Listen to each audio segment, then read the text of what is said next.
પદ્મશ્રી લેવું કે બીજા એવા એવા હોદ્દા લે છે. લોર્ડનો હોદ્દો લેવો છે. બધા ઘણા હોદ્દાઓ એવા લેવા માટે માણસો પૈસા ખર્ચે, માણસોની ભલામણ કરે, કેટલી જાતનું કરીને લે લો. હવે એ કઈ દુર્લભ વસ્તુ પૈસા આપતા મળી ગયું. હવે પદ્મશ્રી મળ્યા થયા ના થયા તો શું કઈ આપણે કઈ ઓછું ખાવાનું મટી જવાનું મળવાનું છે. ખાવાનું પદ્મશ્રી થયો તો જ મળવાનું. પણ માણસને એવી મહત્વાકાંક્ષાઓ લઈને પૈસા ખર્ચીને બધું કરે, એ દુર્લભ ના કહેવાય. એ સુલભ વસ્તુ છે. દુર્લભ તો આ જ ભગવાનને સંત ના મળે, ખોટી કલ્પે શું કઈ ના મળે. અનંત જન્મ આપણે ધારણ કર્યા છે, 84 લાખના દેહ ધર્યા, તો પણ આ સત્સંગ મળ્યો નથી. આવા પુરુષ મળ્યા. જો સાંઈ કે આવો જોગ મળ્યો હોત તો આપણે જન્મ જ ના ધરવો પડે, અમેરિકાએ ના આવવું પડે, સીધા અક્ષરધામમાં પહોંચી હોત. એવો જોગ આપણે થયો જ નથી. ક્યારે કોઈ એવો જોગ આપણને આવ્યો ને, કઈ એવા મોટા પુરુષ હોય તો આપણે ના હોય, અને આપણે હોય તો એ ના હોય. આ જોગ થવો એ બહુ મોટી વાત છે ને. એ વખતે એમનું પ્રાગટ્ય અને આપણો જન્મ, એ બે વસ્તુ ભેગી થઈ ગઈ, એ મોટા ભાગે. અને એ વસ્તુ આપણે પ્રાપ્ત થઈ ગઈ તો આપણું કામ થઈ ગયું. જોગે જો બે વસ્તુ ભેગી થાય તો એનો હાથો બરોબર બાજી જાય. તકે તક હોય બરોબર તો એ વસ્તુ આપણે એ થઈ જાય કે લાભ થઈ જાય આપણને, કે ભાઈ બરોબર રીતે જે કામ હોય એ. પણ તે ઘડે તકે તક બરોબર આપણે ન સાવધાની રાખીને કરીએ તો ના થાય. એટલે આપણને એવો જોગ થયો છે કે આવા પુરુષનું પ્રાગટ્ય છે, આપણો જન્મ છે, અને એનો પાછો આપણને લાભ થઈ ગયો. કરોડો માણસ છે પણ એ યોગ નથી થતો. એ બધા બહુ પુણ્ય હોય તાર પાછો યોગ થાય છે, તો યોગ પણ આપણે થયો. એટલે આપણે માટે આ વસ્તુ સુલભ થઈ. આવો જે સત્સંગ છે એ હવે સુલભ છે. તો સુલભ છે તો એને આપણો સારી રીતે ઉપયોગ કરવો, કે એને માટે આપણો જીવન જે આ કથા અને વાર્તા, કીર્તન, ભજન, ભક્તિ, ધંધો, નોકરી, રોજગાર કરતા કરતા સત્સંગ આપણે મુખ્ય પ્રદાન કરવો, એ વાત છે. એટલે એક દુર્લભ વસ્તુ આ છે. બીજો દુર્લભમાં દુર્લભ એકાંતિકોનું. પછી પાછું આપણે આ એકાંતિક થવું એ મોટું દુર્લભ. આમ તો ડોક્ટરે થયા, એન્જિનિયરે થયા, મોટા ઘણી જાતના આ હોદ્દાઓ, અધિકારો આપણે દુનિયામાં મળ્યા, મોટા પ્રધાન થયા, અને ઘણી ઘણી વસ્તુઓ છે આ દુનિયાની મોટા બધી. પણ એકાંતિકોનું, એકાંતિક જે થવું, એટલે એ પણ એક મોટું દુર્લભ વસ્તુ છે. એ દુર્લભ વસ્તુ કોણ થાય? સત્સંગ જે મળ્યો, એવા પુરુષ, એકાંતિક પુરુષ મળ્યા, એના સમાગમથી એકાંતિકોનું થાય. એટલે આપણામાં ધર્મ, જ્ઞાન, વૈરાગ, ભક્તિ, ચાર વસ્તુ જેમાં એકમાં આવી જાય તો એકાંતિક થયો છે. અને એ બ્રહ્મરૂપ થયો. અને એ બ્રહ્મરૂપ થયો એને પછી ભગવાનના ધામની પ્રાપ્તિ થાય. એટલે એ પણ થવું દુર્લભ છે. પણ એવા પુરુષ મળે તો આપણે થઈ જાય. સારામાં સારા આપણે સાયન્ટિસ્ટ મળી જાય તો સારામાં સારું આપણે એનું જ્ઞાન થાય કે ના થાય. સારામાં સારા ડોક્ટર મળી જાય, કે જો કોઈ માણસ જેને સારામાં સારી ડિગ્રી, સારામાં સારું જેને જ્ઞાન છે, એ માણસ જો મળી જાય તો આપણને એ જ્ઞાનમાં સંપૂર્ણ આપણે થઈ જાય. પણ એવું ના હોય એની પાસે જે ક્યાંથી મળે? આપણે હીરા માણેકની ઝવેરાતની જરૂર છે તો ઝવેરીની દુકાને જઈએ તો હીરા માણેક ઝવેરાત આપણને મળે. પણ બકાલી જે શાક બકાલું વેચતો હોય, ડુંગળીના ગાંઠિયા, અને તેની દુકાને જઈએ, મને તું હીરા આપ, મને હીરા માણેક ઝવેરાત આપ, કે આ મળે કરું? એની પાસે છે જ નહીં. ડુંગળીના ગાંઠિયા આપે, તમે ખાઓ તો આંખો ભરે ને જીભ ભરે ને મોઢું ભરે ને લાડ નીકળે, બધું કેટલું થઈ જાય. કઈ એની પાસે માલ નથી, ત્યાં જાઓ ક્યાંથી મળે? પણ જેની પાસે માલ છે એની પાસે જે આપણને એવો માલ મળે છે. એમ એવા જો સંત મળે એકાંતિક, તો આપણે એકાંતિકોનું પ્રાપ્ત થાય. નહીં તો પછી આપણે એમને જીવન આપણું વ્યર્થ જાય, એમ જીવન છે વ્યર્થ જાય. અને આપણે બીજી વસ્તુ બતાવે છે દુર્લભ દુર્લભ ભગવાન મળવા પણ બહુ દુર્લભ છે.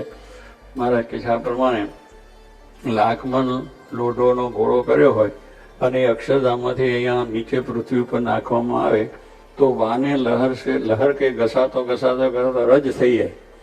રજ જેવો થઈ જાય. 1,00,000 મણ લોઢાનું ઘોડું. આ તો એક આપણી બુદ્ધિમાં બેસે એટલે 1,00,000 મણ લોઢું આપણને ખ્યાલ આવે કે 1,00,000 મણ લોઢું કેટલું હોય, અને ઘસાતો પણ એથી વધારે મોટી વસ્તુ છે. તો એવી વસ્તુ ત્યાંથી આપણે ભગવાનને મળવું કેટલી વસ્તુ મોટી દુર્લભ, બહુ દુર્લભ વસ્તુ છે. હજુ ચંદ્ર સુધી પહોંચ્યા છે, ચંદ્રમાંથી મંગળમાં વળી ગયા છે, પણ હજુ ઘણું પહોંચવાનું બાકી. હજુ પહોંચવાનું ઘણું, કારણ કે એમને જ લોકોએ કહ્યું હતું ઘણું આગળથી નિહારિકાઓ કેટલી છે, અને 1 માઇલ અહીંથી અહીં જતા કેટલો ટાઈમ લાગે બીજી નિહારિકાઓ. એટલે વિજ્ઞાનીઓએ ગોત્યું જ કહો. આપણા શાસ્ત્રોએ તો પહેલેથી ગોતેલી વસ્તુ છે, પણ એ વસ્તુ મનાતી નથી. પણ ધીરે ધીરે એમને પણ કહેવું પડ્યું કે ભગવાન જેવું કોઈ તત્વ છે અને એ શક્તિ આ જગતનું કામ સંચાલન કરી રહી છે. એટલે એ ભગવાન મળવા પણ આપણને દુર્લભ, એ વસ્તુ સહેજે મળતી નથી. એ આપણને ભગવાનની ઈચ્છાથી આવો સંત મળે, સત્સંગ મળે, અને એમના દર્શનથી, એમના પ્રતાપે કરીને ભગવાનની આપણને પ્રાપ્તિ થાય. સંત મિલન કે રામ મિલન કે કારણે જો તું ભયા ઉદાસ, તુલસી શોધી લે સંત કુક રામજીનો કી પાસ. તુલસીદાસને ભગવાનને મળવું હતું તો કઈ બધે જાય મળે, પણ હનુમાનજી ગયા, હનુમાનજીને મળ્યા, અને હનુમાનજીને રામ સાક્ષાત્કાર હતો. રામને વિશેની ભક્તિ હનુમાનજીની જબરદસ્ત. રામ રામ જ બીજું. સીતાએ જ્યારે વિજય કરી ત્યાંથી લંકામાંથી આવ્યા ને ત્યારે પછી હનુમાનજીને હાર આપ્યો કે તમે બહુ સારું કામ કર્યું. એ 9 લાખનો હાર હતો તે વખતના 9 લાખ હાર, 9 લાખ રૂપિયાનો હાર. એટલે હનુમાનજીએ હાર લઈ હિરણભાઈ આમ દોતથી તોડી અને જોવા મંડી પડ્યા. ત્યારે સીતાજીને થયું કે આ તો વાનર કહેવાય ને, વાનરને શું ખબર છે કિંમતી વસ્તુ મેં એને આપી છે અને એને દોરીને તોડીને નાખી દે છે. તો કે હનુમાનજી આમ શું કા કરે? તો કે એમાં રામ નથી, એટલે હું રામ છે કે નહીં જોઉં છું, મેં રામ નથી, મારા કામ જ નથી એનું. આપણે તો લઈને ખિસ્સા મૂકીને વાહ બહુ થઈ ગયું કે આપણે હવે કરોડપતિ થઈ ગયા. એટલે કરોડપતિ કહે એટલે સુખિયા થયા. રામ મળે તો સુખિયા છે, ભગવાન મળે તો સુખિયા છે, સત્સંગ મળે તો સુખિયા છે. એવું એ હનુમાનજીને હતું કે મારે રામ સિવાય કોઈ આ જગતમાં સુખદાયક નથી. એવી એની એક નિષ્ઠા સમજે નથી. તો એને આમ કર્યું કે તારા હૃદયમાં છે, આમ ચીરીને બતાવ્યું જો રામ રામ રામ, રૂવાડે રૂવાડે રામને રામના દર્શન થયા.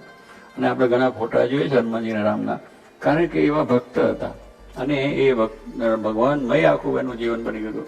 રૂવાડે રૂવાડે ભગવાન હતા, તો એને ભગવાન મળે. એટલે તુલસીદાસ જ્યારે હનુમાનજી પાસે ગયા અને હનુમાનજીને કહ્યું, ત્યારે હનુમાનજી એને કહ્યું ચિત્રકૂટ કે ઘાટ પર ભય સંતન કે વીર, તુલસીદાસ ચંદન ઘસે તિલક કરે રઘુવીર. ત્યાં અમને કહ્યું કે જો આ રામાયણ. હનુમાનજીએ કહ્યું કે આ એટલે કરે છે એ રામ છે. એ રામનો ભેટો કરાયો, ઓળખાણ કરાયું અને કામ થઈ ગયું. તો આપણે પણ આ પ્રમાણે ભગવાનને મળવું છે. તો એવા જો મળે તો એનાથી આપણે થાય કે રામ મિલન કે કારણે જો તું ગયા. આપણે બધા વિચાર કરીએ કે ચાલો નીકળી પડે તો રસ્તામાં કે ભગવાન મળી જાય એવું કરવું. આ કે બજારું વસ્તુ છે કે બજારમાંથી ખરીદીને લાવી દે કે રામને ખરીદ લાવીએ બીજા ત્રીજા. એ તો બહુ મોટી વસ્તુ છે. એને માટે સાધના કરવી પડે, એને માટે આવો સત્સંગ મળવો પડે. અને એવો સત્સંગ મળે તો આપણને એ વસ્તુ પ્રાપ્ત થઈ જાય અને એનાથી આપણને શાંતિ સુખ થઈ જાય છે. તો આવી રીતે ભગવાનને મળવું એ જ્યારે પોતે દયા કરે આપણા ઉપર અને મનુષ્ય દેહ ધારણ કરીને આવે ત્યારે આપણે એનો ભેટો થાય. ક્યાં કીડી કરી મેળા ભેળો થવા ભારે ભેદ. કીડી છે એને હાથીને મળવું છે. હાથી મોટું પ્રાણી છે, કીડી નાની શકે. એને વિચાર કર્યો કે મારે હાથીને મળવું. મળાય ખરું? એના પગ નીચે હૂંઠમાં કેટલી કીડીઓ ઉડી જાય. એક ફૂંક મારે તો એને પૃથ્વી કીડીઓ ફરતી 1000 ઉડી જાય, પગના નીચે આવત ખતરી જાય. કારણ કે હાથી મોટું પ્રાણી છે, ગમે એટલા વિચાર કરે. એમ આપણે કીડી જેવા છે. આપણે કેટલા સાધન કરી કરીને ત્યાં પહોંચી શકીએ. આપણો સાધન પણ પહોંચી શકે એમ નથી. એ ગમે એટલા કરીએ તો પણ ભગવાનને દયા થાય કે મારે બધાનું કલ્યાણ કરવું છે, બધાનું શ્રેય થાય એ માટે મારે આ કાર્ય કરવું. તો ભગવાન પોતે ત્યાં અક્ષરધામમાંથી સંકલ્પ કરીને મહારાજ આવ્યા.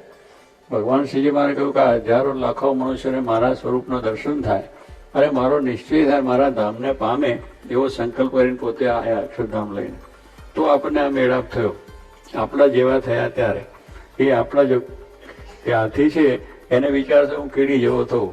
એ કીડી જેવો થયો તો કીડીને મજા આવી ગઈ, મળવાની હળવાની સુખ લેવાની બધું. એમ ભગવાન પણ આપણા એ તો બહુ હજારો સૂર્યનો તેજ મેં અંદર છે. હજારો લાખોનો એનો તેજ તો આપણે જોઈ ન શકીએ. એક સૂર્યનો તેજ આપણે જોઈ શકતા નથી.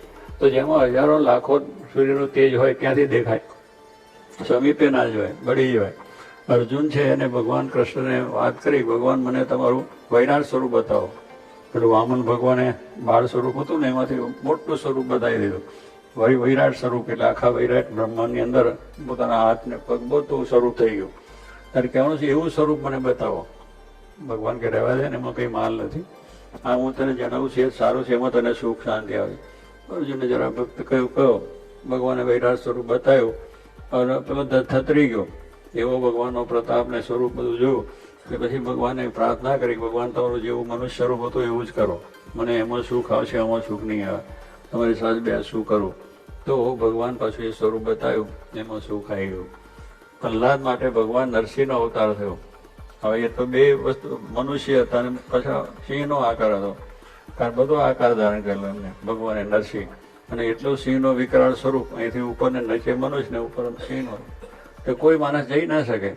એને હાર પહેરાવો હોય તો બીક લાગે હારું, એને કંઈ આપણે બીજું કરવા જોઈએ, ચાંદલો કરવા જોઈએ તો એક આપણને કંઈ કરી નાખે. એટલે બધા ભયભીત થઈ ગયા, કોઈ જઈ ન શકે એની પાસે.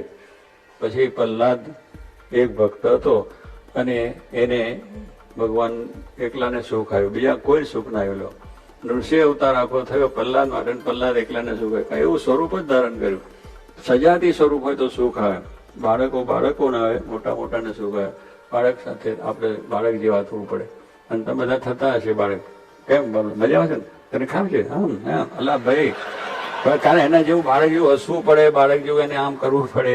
એ બોલે એવું આપણે બોલો કાલું ચાલે એમ તેમ. એટલે કેવું જો એને સુખ આવે, કે એને આપણે વિજાતી દેખાય તો સુખ ના આવે. એટલા માટે તમારી ગેપ પડી જાય છે. તમે રાખજો ધ્યાન કે બાળકોની સંભાળ રાખજો, રમાડજો, બેસજો, એના જેવા થજો તો એને સંસ્કાર પડશે.